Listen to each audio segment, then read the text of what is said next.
बहुत समय पहले एक जादुई और अद्भुत दुनिया थी जिसे पिक्सी होलो कहा जाता था। यह दुनिया परियों की थी जहाँ हर एक परी का अपना विशेष जादू होता था।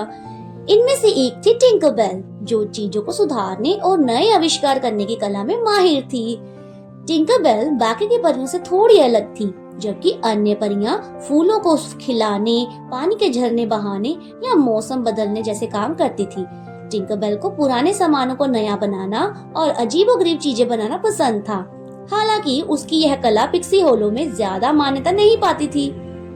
टिंकरबेल का सपना था कि वह अपने आविष्कारों से परियों की दुनिया को और बेहतर बनाए, लेकिन अक्सर उसे यह सुनने को मिलता कि टिंकरबेल का काम साधारण होता है, इसमें कोई खास जादू नहीं है।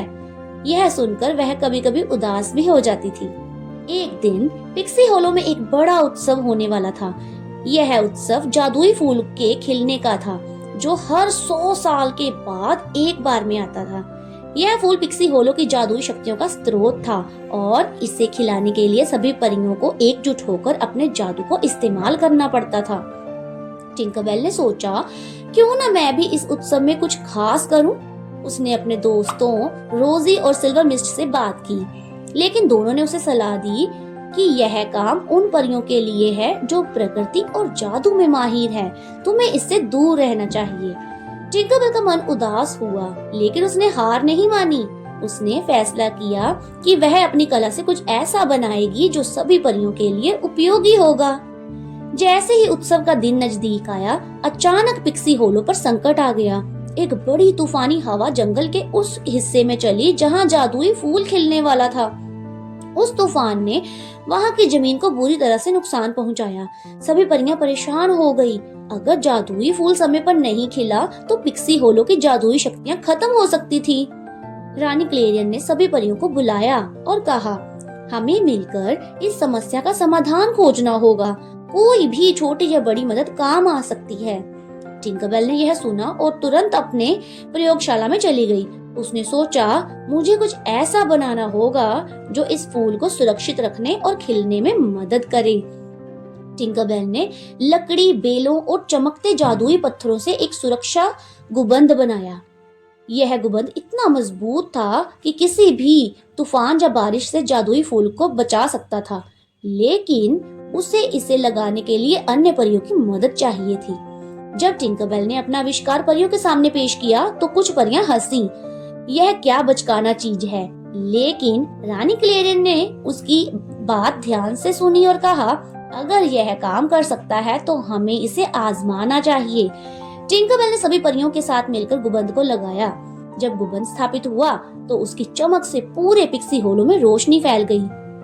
अगले दिन जादुई फूल को खिलाने का समय आ गया। सभी परियां अपने अपने जादू से फूल पर रोशनी डाल रही थीं। अचानक एक और बड़ा तूफान आया।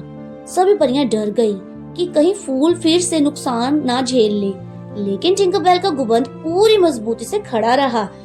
जब परियों ने मिलकर अपना जादू इस्तेमाल किया तो जादुई फूल खिल उठा। उसकी खुशबू और रोशनी पूरे पिक्सी होलो में फैल गई। सभी परियां खुशी से झूम उठी। रानी क्लेरियन ने टिंकरबेल को बुलाया और कहा, आज तुमने साबित कर दिया कि हर कला की अपनी महत्ता होती है। तुम्हारा आविष्कार हमारे लिए अमूल्य था। सभी परियों ने टिंकरबेल की सराहना की। जो परियां कभी उसकी कला का मजाक उड़ाती थी, वे अब उसकी प्रशंसा करने लगी। टिंकरबेल ने यह महसूस किया कि कड़ी मेहनत और आत्मविश्वास से कुछ भी संभव है। उस दिन के बाद टिंकरबेल पिक्सी होलो की सबसे सम्मानित परी बन गई। उसने कई और आविष्कार किए जो परियों के जीवन को आसान और सुंदर बनाते थे। पिक्सी होलो में फिर से खुशहाली लौट आई और टिंकरबेल का नाम हमेशा के लिए याद किया गया।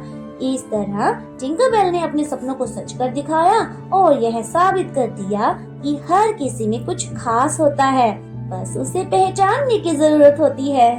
सो फ्रेंड्स, आई होप कि आपको ये वीडियो पसंद आई होगी। तो मिलती हूँ इसी तरह की और वीडियो के साथ। तब तक खुश रहो, मस्त रहो और जिंदगी हंसकर खुलकर जियो। Thank you.